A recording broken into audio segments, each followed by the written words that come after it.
Nasabat ang mahigit 300,000 pisong halaga ng Money Shabu sa buy-bust operation sa Quezon City. Laging una ka sa balita ni James Agustin, exclusive.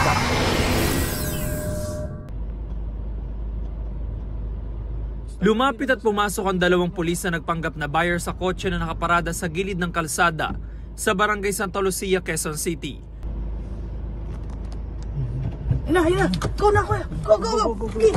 Nang inilabas sa isa sa mga pulis ang kanyang kamay mula sa kotse, hudyat na nagpositibo na ang drug buy-bust operation. Positive. Positive ha, mga pulis kami ha. Inaresto ang isang lalaki at isang babae. Ang mga droga nakalagay sa coin purse.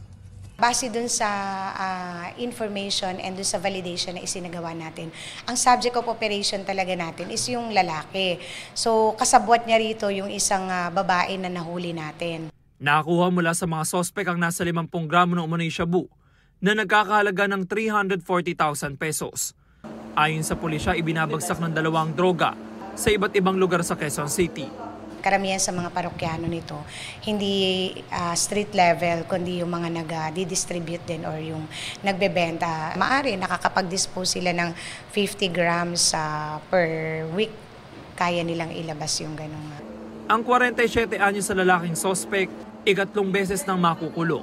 Dati na siyang nasampahan ng kasong may kinalaman din sa droga at illegal possession of firearms.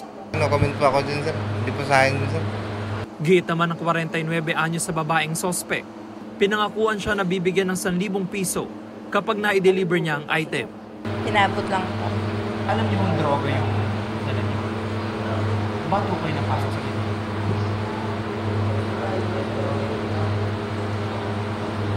Nailangan lang po. Inaalam pa ng QCPD ang source ng droga ng mga sospek. Maharap ang 2 sa reklamong paglaba sa Comprehensive Dangerous Drugs Act. Ito ang unang balita.